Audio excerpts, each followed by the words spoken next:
السلام عليكم ورحمة الله وبركاته. وعليكم السلام. إن الحمد لله نحمده ونستعينه ونستغفره ونؤمن به ونتوكل عليه ونعوذ بالله من شرور أنفسنا ومن سيئات أعمالنا.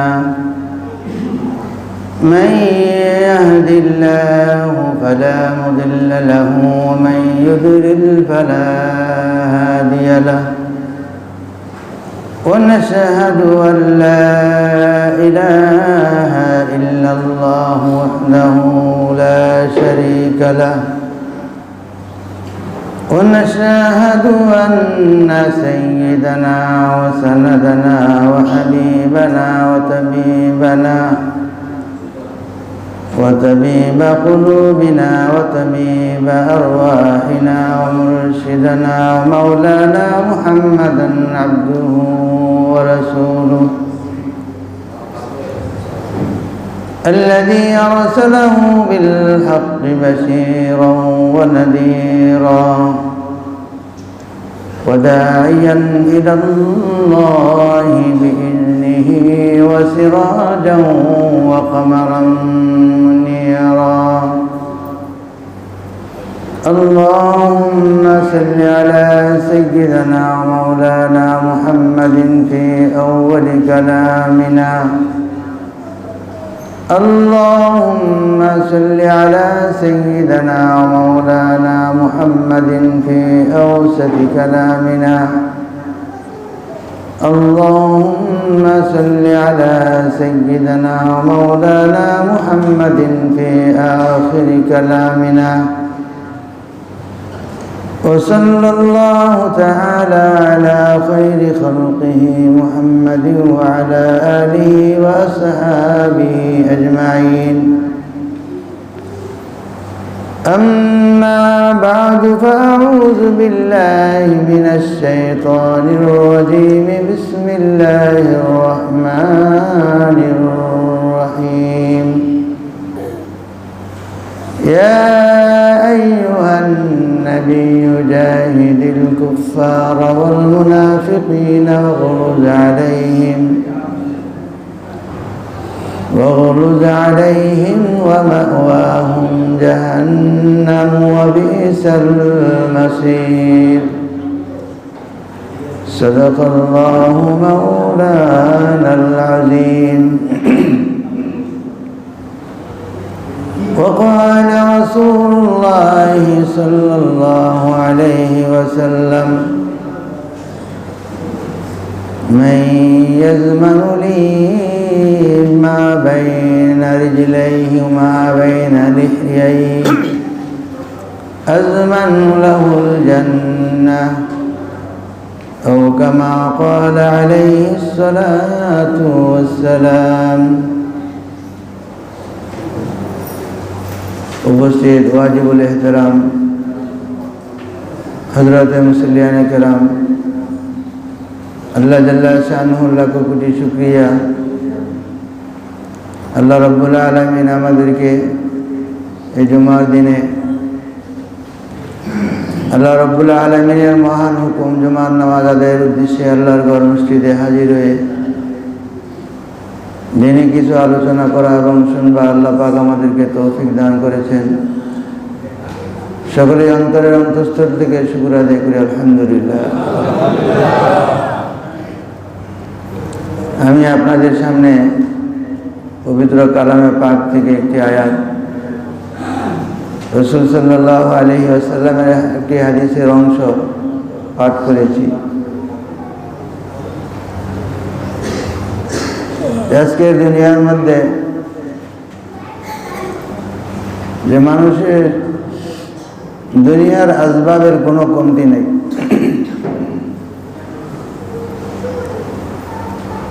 কিন্তু মানুষের মূল লক্ষ্য এবং উদ্দেশ্য হওয়া উচিত আখিরাত। কিন্তু আখিরাতের কোনো সম্বল নেই। আমরা সকলে জানি এবং মনে প্রাণে বিশ্বাস করি দুনিয়া ক্ষণস্থায়ী। চিরস্থায়ী হচ্ছে আখিরাত। আখিরাত আমাদের ঠিকানা। মনে প্রাণে মুখে আমাদের ভাষায় থাকলেও কাজে কর্মে আমাদের কোনো মিল নেই। নিম্ন স্তর থেকে নিয়ে রাষ্ট্র পর্যায় পর্যন্ত ঈমানের কোনো গন্ধ পাওয়া যায় না। বাতিল শক্তি আজকে আমাদেরকে চতুর্পাশ থেকে গ্রাস করার মতো ফন্দি এবং চক্রান্তে তারা লিপ্ত আছে।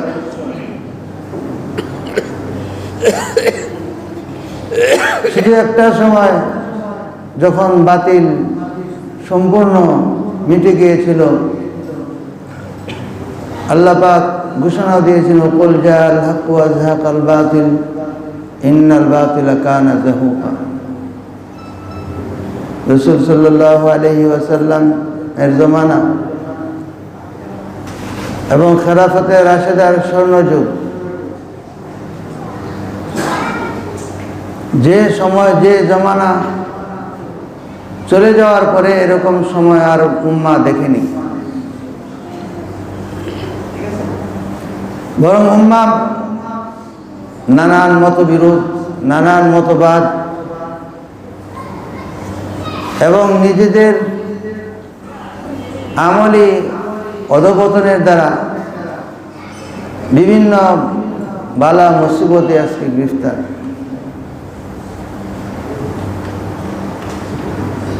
খাওয়ার সুন্নত, ওযুর সুন্নত, রোজার সুন্নত ইত্যাদি ইত্যাদি, এগুলো শুনলে ভালোই লাগে। কিন্তু এই সুন্নত কিন্তু জিন্দা হয়েছে নবীজির দাঁতের শাহাদাতের বদৌলতে। এই শাহাদাতের তামান্না এবং আকাঙ্ক্ষা যেটা ছিল যে সাহাবায়ে কেরাম, যাদের মূল লক্ষ্য এবং উদ্দেশ্য ছিল রেজায়ে মাওলা, আল্লাহকে সন্তুষ্ট করা, তাদের সমস্ত কাজের মধ্যে উদ্দেশ্য ছিল আল্লাহকে সন্তুষ্ট করা, আল্লাহকে খুশি করা। আমরা লোক দেখানো কিছু কাজ, দিনের কাজ হইলেও সেটা আল্লাহর উদ্দেশ্য থাকে না, বান্দাকে দেখানো উদ্দেশ্য থাকে। এর অর্থ এটা না যে ওযুর সুন্নত বলা যাবে না, পালন করা যাবে না। আলহামদুলিল্লাহ, ভালো। যাদের ভিতরে আমল আছে মাশাআল্লাহ, তাদের দ্বারা আশা করা যায় অন্যান্য আমল যখন জেহেনের ভিতরে আসবে, আশা করি তারা আমলে বাস্তবায়ন করবে। রাসূল সাল্লাল্লাহু আলাইহি ওয়াসাল্লাম ওযু করতেন, ওযুর পরে ওযুর পাত্রের অবশিষ্ট পানি তিনি দাঁড়ায় পান করতেন, সুন্নত। আমরা অস্বীকার করি না, আমরাও আমল করি, আমল করার চেষ্টা করি। হুজুর সাল্লাল্লাহু আলাইহি ওয়াসাল্লামের ওযুর দ্বারা যে উদ্দেশ্য, আমাদের উদ্দেশ্য একটাই, এ রাসূল সাল্লাল্লাহু আলাইহি ওয়াসাল্লামের শেখানো সুন্নত তরিকা, আমাদের কোনো ভিন্ন তরিকা নেই। পবিত্রতা হাসিলের উদ্দেশ্যে, আল্লাহ সন্তুষ্টির জন্য আমি ওযু করছি, আমি পবিত্রতা হাসিল করতেছি। আল্লাহ রাসূল সাল্লাল্লাহু আলাইহি ওয়াসাল্লামের যেমন উদ্দেশ্য, আমাদেরও সেই একই উদ্দেশ্য। পানি পান করছেন, এর ভিন্ন কোনো কারণ আছে, থাকতে পারে। মুহাদ্দিসিনে কেরাম হয়তো বা তার ব্যাখ্যা দিয়েছেন।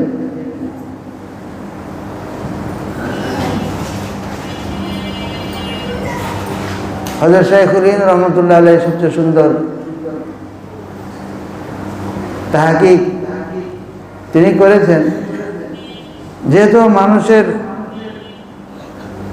ইবাদতের মধ্যে মূল ইবাদত হচ্ছে ঈমানের পরে নামাজ, এই নামাজের জন্য পাক পবিত্রতা হাসিল করা, ওযু করা। তো ওযু করলেও আমার জাহেরি আসবাব, জাহেরি আযা, প্রকাশ্য অঙ্গগুলো পবিত্র হয়ে যায়। হযরত শাইখুল হিন্দ রহমতুল্লাহ আলাই নবী আলাইহিস সালাতু ওয়াস সালাম ওযুর পরেও পানি পান করা, এর তাওজিহাতের মধ্যে এর ব্যাখ্যা এটাই বলছেন, যেভাবে বাহ্যিকভাবে আমাদের অঙ্গগুলো পাক পবিত্র হয়ে গেল, এরপরে যে ওযুর পানিটা রয়ে গেল সেটা দেখা যাচ্ছে অল্প একটু পানি থেকে যায়, হয়তো এটা কেউ নষ্ট করে দিই, ফেলে দিই, সেটা কেউ কাজে লাগানো। আমরা যেমন পানির ব্যাপক অপচয় করে থাকি, এই অপচয় করা এটা গুনাহে কবিরা। পানির নলে যখন পানি পড়তে থাকে তখন আমাদের কোনো হুঁশ জ্ঞান থাকে না। বাসা বাড়িতে যখন আমাদের পানির ট্যাঙ্কিতে পানি না থাকে তখন এক বদনা পানির কত মূল্য তখন বুঝে আসে, যে আমার বাথরুমটা দুর্গন্ধ হয়ে গেছে এক বদনা পানির জন্য। এক বদনা পানির জন্য আমার ইস্তেঞ্জা সারছে না, এক বদনা পানির জন্য আমি বড় ইস্তেঞ্জার জন্য পরিষ্কার আমি হইতে পারছি না, তখন এক বদনা পানির মূল্য বুঝে আসে।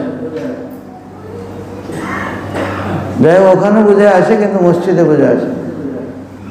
মসজিদে পানির কল যখন ছাড়ি তখন আনলিমিটেড পানি পড়তে থাকে,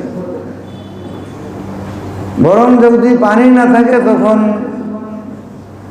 একটু আওয়াজও হয়ে যায় যে পানি নাই, দায়িত্বে অবহেলা, কমিটির দোষ, খাদেম সাহেবের দোষ, তারা খেয়াল করে না, লক্ষ্য করে না, এই সব ধরনের অজুহাত কিন্তু আমরা দিই। কিন্তু আমরা যদি 1000 মুসল্লি আজকে হয়ে থাকে, যদি 1000 মুসল্লি অজু করে, তো একটা অজুর মধ্যে সর্বোচ্চ পানি লাগতে পারে আধা লিটার থেকে 1.5 লিটার, আধা লিটার থেকে 1.5 লিটার। তা আমাদের মসজিদের কত লিটারের এই ট্যাঙ্কিটা দেওয়া আছে? তো 1000 মুসল্লির 200 বা 300 হয়তো বা অজু করে শুক্রবার দিন, এক ট্যাঙ্কি পানি হয় না, বাকিরা গোসল করে অজু করে বাসা থেকে আসে। এই অল্প কিছু মানুষ কি পরিমাণ পানির অপচয় তারা করতে পারে, আমরা কি পরিমাণ অপচয় করে থাকি, এটা সাধারণ মনে করি আমরা। না, সাধারণ না, এটা ইসরাফ, ইসরাফ গুনাহে কবিরা। যাই হোক, মাসকা বলছিলাম যে ওযুর শেষে পানি, তা আমি ওই পানি, আমাদের তো অল্প পানি বাকি থাকে না, পুরা ট্যাঙ্কি ভর্তি পানি থাকে। নবী আলাইহিস সালাতু ওয়াস সালামের সুন্নত অনুযায়ী হয়তো বা পানি আমিও একটু খায় নিতে পারি। হযরত শাইখুল হিন্দ রহমতুল্লাহ আলাইহি বলেন যে জাহেরি অঙ্গগুলোকে ধৌত করার দ্বারা যেরকম জাহেরি অঙ্গ ধৌত হয়ে গেছে, এরকমভাবে ওযুর শেষে একটু পানি, অবশিষ্ট পানিকে খেয়ে নেওয়া এবং এই পবিত্রতা দ্বারা এই উদ্দেশ্য রাখা, নিয়ত রাখা যে আমি জাহেরকে পাক করলাম এবং বাতেনকেও আমি পবিত্র করে মসজিদে নামাজের জন্য ঢুকি। তো জাহের এবং বাতেন দুইটা যদি আমার পাক পবিত্র হয়, মন দিল নরম করে আল্লাহর সামনে আমি দাঁড়াই, আল্লাহর কাছে চাই, তাহলে এই আল্লাহর কাছে চাওয়ার দ্বারা আল্লাহ পাক হইতে পারে আমার এই পাক পবিত্রতার জন্য আমার উদ্দেশ্যকে, আখিরাতকে পরিষ্কার করে দেবে।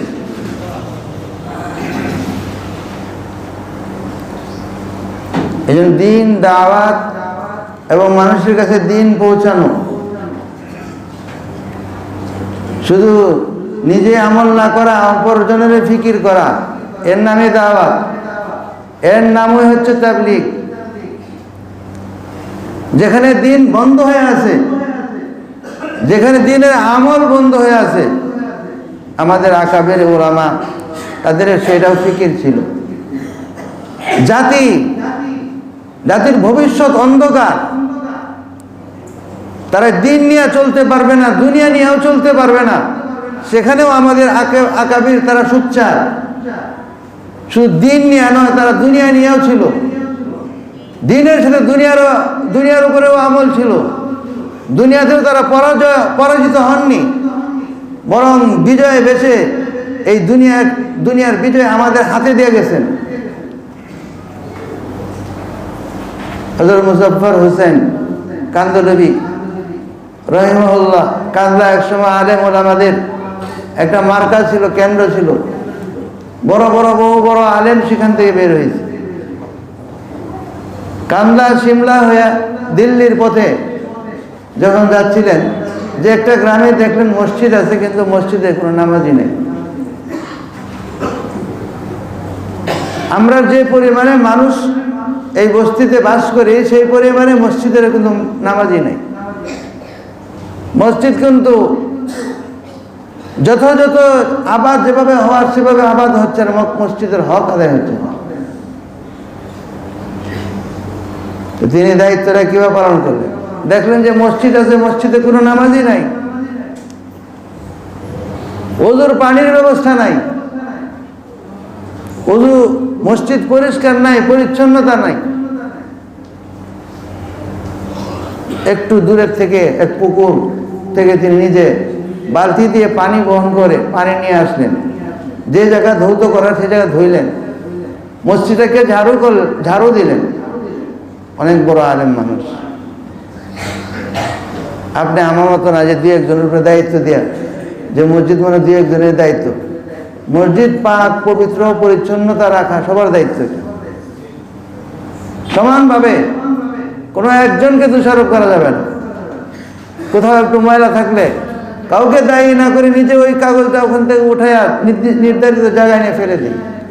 এটার দায়িত্ব, এটা দায়িত্ববোধ, কাউকে দোষারোপ না করে। আমি এরকম করি, অথচ আমার সাথে আরো যারা আছে তাদেরকে এই কথা বলি না যে কাগজটা কেন এর থেকে সরে না, আমি নিজে কাগজটা নিয়ে ফেলাই দিই। মসজিদ পরিষ্কার করে আল্লাহ রাসূল সাল্লাল্লাহু আলাইহি ওয়াসাল্লামের নির্দেশ, দিল পরিষ্কার করে আল্লাহর নির্দেশ। আলা ইন্না হাযাল কুলুবা তাস্তা কামা আস্তাউল হাদিস কিলা ইয়া রাসূল মা জিলাহু ফাকালা তিলাওয়াতুল কুরআন ওয়া কাসরাতু যিকরুল মাউত। হযরত মুজাফফর হোসেন কান্দলাবি রাহমাতুল্লাহ আলাইহি মসজিদ পরিষ্কার করছেন। পরিষ্কার করার পরে মহল্লা বের হয়েছেন, বস্তিতে বের হয়েছেন, এক লোক পাইছেন মুসলমান, বলে যে মসজিদে নামাজ হয় না। না, নামাজ তো হয় না। নামাজ হয় না, নামাজ পড়ার কেউ নাই। আছে, এক খান সাহেব আছে, উনি আসলে কিছু মুসল্লি হইত। তো খান সাহেব বুঝেনি, তো খান সাহেব অবশ্যই খান সাহেব কিছু। খান সাহেবের বাড়ি কই সামনের বাড়ি গেছে। খান সাহেব মদে বিভোর হয়ে গেছে, বা মুসলমান। তো মদে যদি বিভোর হয়ে থাকে, মুসলমানের আকল শেষ। মদ খাইছে কেউ জীবনে, ওর অর্ধেক মেধা শেষ করে দিয়েছে, অর্ধেক মস্তিষ্ককে শেষ করে দিয়েছে। খাতামাল্লাহু আলা কুলুবিহিম ওয়া আলা সামিহিম ওয়া আলা আবসারিহিম। জ্ঞান বুদ্ধি লোপ হয়ে যায়, জ্ঞান বুদ্ধি হারায় ফেরায়, স্মৃতিশক্তি হারায় ফেরায়। আল্লাহর কাছে তওবা করি জীবনে যাতে এই জিনিস আমাদের এই কলবের মধ্যে না পড়ে। আমার জীবনে অনেক অলৌকিক বিষয় আমি দেখছি। ফতোয়ায়ে রহিমিয়ার নাম শুনে থাকবেন, একটা কিতাব, ফতোয়ার কিতাব। 100 বছরের উপরে ব্যক্তি, গুজরাটের হিন্দু এলাকা, মুফতি স্টেট, সুরাট, রামদের ওই একটা এলাকার মধ্যে হিন্দু ভর্তি একজন মুসলমান আলেমে দিন, তার নামে এলাকার নাম রাখছে মুফতি স্ট্রিট। দেখা হয়েছে, কথা হয়েছে একটু। এমন অবস্থা যে তার শরীরের কোনো অঙ্গ প্রত্যঙ্গ, 2টা অঙ্গ ছাড়া কোনোটাই ঠিক নাই। কোন দিক দিয়ে পেশাব হয়, কোন দিক দিয়ে পায়খানা হয়, বলতে পারে না। তা আমি জিজ্ঞাসা করলাম, आपके आज़ा में कौन से आज़ा दुरुस्त है, ठीक है, कौन अंग ठीक है? तो मेरे दिमाग ठीक है और दाहिना हाथ ठीक है। सुभान अल्लाह। এত লাইব্রেরি, এত বড় একজন আলেমের আমি দেখি নাই। কত হাজার কিতাব তার এই লাইব্রেরির মধ্যে আছে। অর্থাৎ আল্লাহ তাআলা তার দিমাগকে ঠিক রাখছে, ডান হাতটাকে ঠিক রাখছে, ওই চিন্তা শক্তির জায়গাকে ঠিক রাখছে, আর হাত দিয়ে কলম চলার রাস্তাকে ঠিক রাখছে। এত বড় হাত।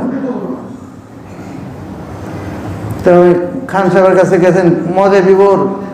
খান সাহেবকে জিজ্ঞাসা করলেন, খান সাহেব মসজিদ আছে, মসজিদ বিরান, নামাজ হয় না, মসজিদ পরিষ্কার না, আপনি যদি মসজিদে যাওয়া আসা করতেন তাহলে তো আরো কিছু লোকজন যাইত। বল খান সাহেব জবাব দিল, আমার অজু করতেই আমি জানি। রোজা উনি বললেন যে আপনার অজু লাগবে না, অজু ছাড়াই নামাজ পড়তে। 2 নম্বর, যে আমার যে অবস্থায় দেখতেছেন যে নেশা, ওই নেশা আমি ছাড়তে পারি না।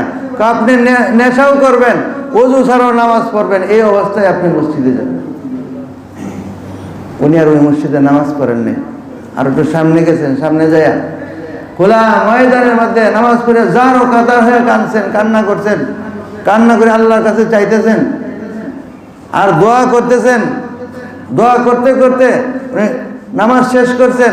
এরপর যখন রওনা দিয়েছেন দিল্লির পথে, তখন সঙ্গে যে একজন ছিল জিজ্ঞাসা করল, হুজুর নামাজও পড়লেন না, খান সাহেবের কাছেও গেলেন, তাকে আবার যে মাসলা বলে দিন অজু ছাড়া নামাজ পড়ার জন্য, আবার মদ খাওয়ারও পারমিশন দিয়ে আসলেন, আবার এখানে এসে নামাজ পড়ে কান্নাকাটি করলেন, কারণ নেই। হযরত মুজাফফর হোসেন রহমতুল্লাহ আলাইহি বললেন যে আমি আল্লাহর কাছে কাঁদছি আর দোয়া করছি যে আল্লাহ, আমার চেষ্টা অনুযায়ী তোমার সামনে আমি তাকে দাঁড় করায় দিয়ে আসছি, বাকিটা তুমি করে দিও। আমি দাঁড় করাইতে পারছি তোমার সামনে, বাকিটা তোমার হাতে।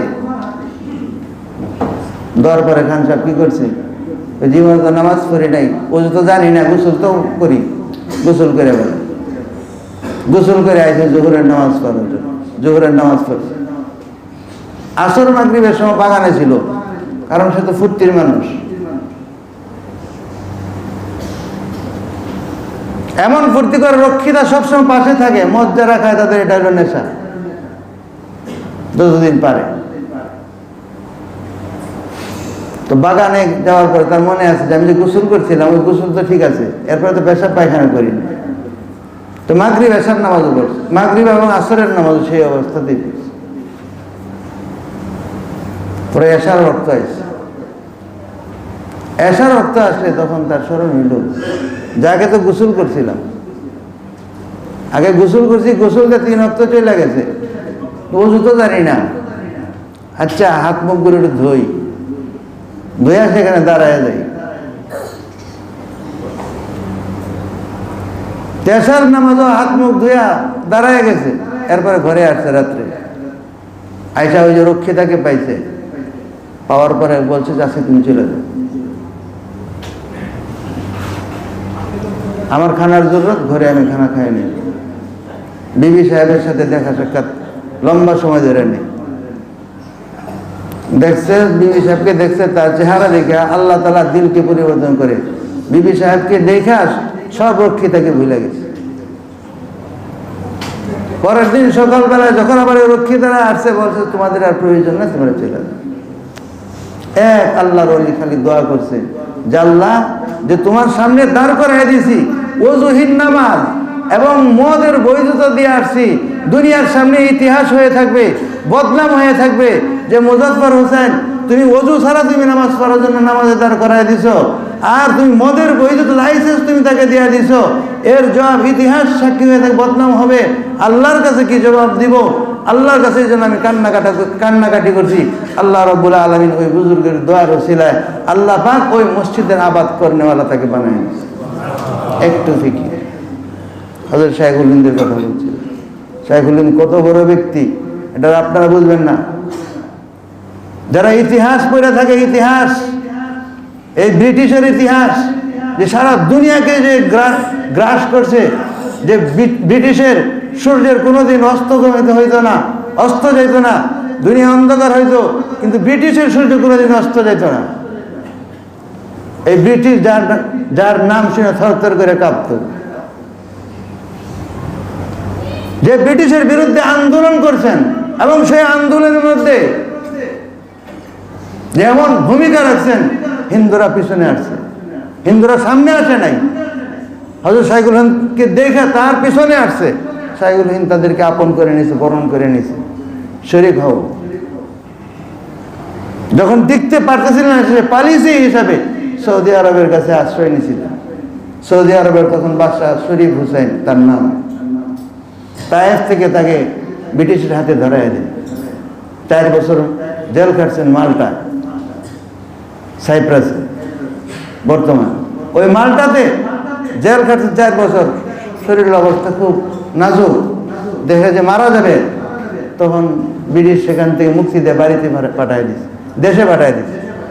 দেওবন্দে যখন আসছে, দেওবন্দের আলেমরা সামনে বসছে, বলছেন যে তোমাদের কাছে আমি বলি যে আমি জেলখানা থেকে 2টা জিনিস শিক্ষা নিয়ে আসছি। আলেমরা বলে কি 80 বছর পর্যন্ত হাদিসের দর্শ দিছে, কত শিক্ষা দিছে, কত হাজারো লাখ মাদানি, হযরত শিববির আহমদ উসমানী, আনোয়ার শাহ কাশ্মীরি, এরকম আলেম পাহাড় সম উচ্চতা যাদের, এরকম বড় বড় আলেম তৈরি করছে। আর সে বলে জেলখানা থেকে 2টা জিনিস শিক্ষা নিয়ে আসছি। এটা কেমন কথা? সবার ভিতরে একটা উৎসাহ, জানার আগ্রহ। বলেন সে 2টা জিনিস, একটা হইল যে আজকে আমাদের অধঃপতনের 1 নম্বর কারণ হচ্ছে উম্মত আজকে কোরআনকে ছেড়ে দিছে। উম্মত আজকে কোরআনকে ছেড়ে দিছে। আপনি আমি অন্তরের উপরে আমি হাত দেব বলি যে রোজা গেছে, রমজান গেছে, যে কয়জন কোরআন শরীফের 2টা আয়াত আমি যে বড় কথা কোথাও থেকে শুনছি অথবা নিজের থেকে আমি পড়ছি নামাজ বাদে। কোরআনকে যে আমি গিট্টুতে কাপড় দিয়ে পর্দা দিয়ে যে ঢাকলাম, ওই কোরআন তো আমার কাছে নেই। কোরআন তো সন্তানকে শিক্ষা দেওয়ার পিছনে আমি নাই, সন্তানকে আমি কোরআনকে ধরায় দেওয়ার পিছনে আমি নাই। যে কোরআন আমাদের মুক্তির মূল মন্ত্র, যে কোরআন হেদায়েত হুদাল্লিল মুত্তাকিন, যে কোরআন একমাত্র আমাকে পথ দেখায়, পথ প্রদর্শন করে, সেই কোরআন থেকে আমরা দূরে আছি। নাম্বার 2, যে আজকে উম্মত বহু বিভক্তের ভিতরে আছে, বহু ভাগের মধ্যে আছে, ভাগ বাটোয়ারা হয়ে আজকে তারা নিজেরা মার খাচ্ছে, আজকে আক্রান্ত হচ্ছে বিভিন্নভাবে। যে ইসলাম বিদ্বেষী যারা আছে তারা তাদেরকে গ্রাস করার জন্য তাদেরকে হাতে কইরা পৃথক কইরা বিভিন্নভাবে পয়সার প্রলোভন দেখায়া, ক্ষমতার প্রলোভন দেখায়া, সব কিছু কইরা মুসলমানদেরকে অনৈক্যের ভিতরে লিপ্ত করে দিচ্ছে। শাইখুল হিন্দ রহমতুল্লাহ শেষ সময় মরজুল মৌতে খুব চিন্তার মধ্যে আছিলেন। কেন চিন্তা করেন আপনি? চিন্তা করতেছি একটা কারণেই, যে আজকে বিছানায় আমার মৃত্যু হচ্ছে, আল্লাহর রাস্তায় আমার। এই ব্রিটিশ এখন এই দেশে রয়ে গেছে, কিন্তু এর মুক্তি এই দেশের জাতিকে আমি মুক্ত করে যেতে পারলাম না। জিহাদ করে যদি আমি শহীদ হয়ে যেতাম, শাহাদাতের তামান্না ছিল, কিন্তু বিছানার উপরে মৃত্যু হচ্ছে। এই জন্য আজকে আমি চিন্তিত, এই জন্য আমি চিন্তিত, অন্য কোনো চিন্তা যা। এরপরে বললেন যে আপনি ব্রিটিশকে নিয়ে এত চিন্তা কেন, এবং ব্রিটিশদের এত বদনাম করেন কেন? যে এদের তো কোনো ভালো গুণ আছে। বললেন যে হ্যাঁ, ভালো গুণ আছে।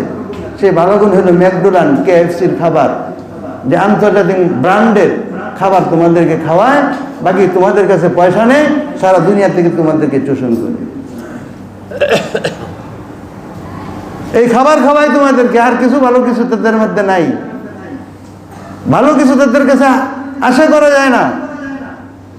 মুসলিম রাজা বাদশারা ওই বেঈমানদের সাথে হাত মিলে তারা আছে। আমাদের পাশের রাষ্ট্র মোদিজি, উনি সৌদি আরবে গেছেন। আমরা একটা আশা নিয়ে আসছিলাম, ভাবছিলাম যে ভালো একটা মেসেজ হয়তো পাবো। মেসেজটা ওইরকমই পাইছি যেরকম শরীফ হোসেন হযরত শাইখুদ্দিনকে ব্রিটিশের হাতে ধরায় দিয়েছে। ওই মোদিকেও ওই ক্রাউন প্রিন্স, এর নাম বলতাম না, নামটা এত সুন্দর নাম, কিন্তু তার কাম এত খারাপ বলার বাইরে। ওখানে হাবিবি হাবিবির সাথে হাত মিলে সুন্দর মতো চুক্তি করে দেশে চলে আসে। সে একটা বারোই প্রতিবাদ করতে পারলো না। আরে তোমার হারামাইন আর শরীফাইন, বিশেষ করে যারা লেখাপড়া জানেন এবং মদিনা শরীফের বিশেষ করে জিয়ারত যাদের হয়েছে, আল্লাহর রসুলের রওজা মুবারক যেখানে অবস্থিত, তার সামনে যে একটা বিল্ডিং আছে, যে বিল্ডিংটা বর্তমানে মিউজিয়াম হিসাবে বড় একটা বিল্ডিং আছে, ওই মিউজিয়ামের সামনে মধ্যে লেখা আছে যে শ্বেত পাথরের মধ্যে খোদাই করা হাদা ওয়াকফ উসমান বিন আফফান রাদিয়াল্লাহু তাআলা আনহু, এই জমি উসমান বিন আফফান রাদিয়াল্লাহু তাআলা আনহু এই মদিনার মসজিদের ভূমিকে ওয়াকফ করে গেছে। আর ওয়াকফ বিল আইনা, সে মুসলমানদের বিরুদ্ধে সন্ত্রাস লাগাই দিয়া, যুদ্ধ লাগাই দিয়া, মুসলমানদের সম্পদকে আত্মসাৎ কইরা এরপরে যায় মক্কা মদিনার বাদশার সাথে দেখা করতে গেছে, একটা প্রতিবাদ করতে বললো যে তুমি আমার ভাইদের সম্পত্তিকে তুমি আত্মসাৎ করে আজকে আমার সামনে আসছো, তোমার পারমিশন এই দেশে নাই, এতটুকু শক্তি তার যার ভিতরে নাই, সে মুসলিম শাসক হওয়ার কোনো যোগ্যতা তার মধ্যে।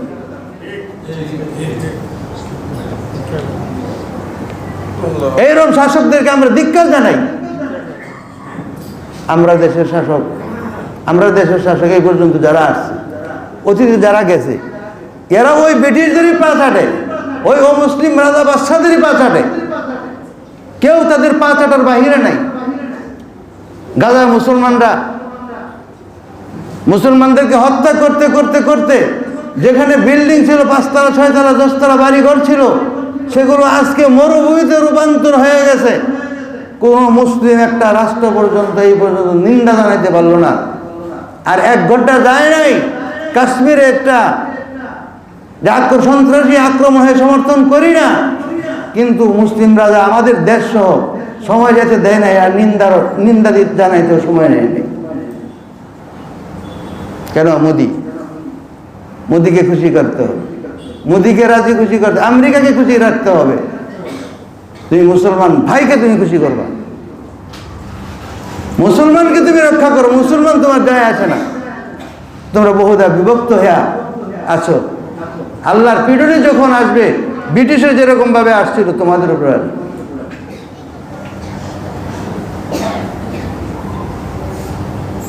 আমাদের দেশে রাষ্ট্র ক্ষমতা বসে আছে, যেটা অতীতে কোনো রাষ্ট্র কোনো সরকারের সময় যা দেখি না, এখন তাও করতেছে।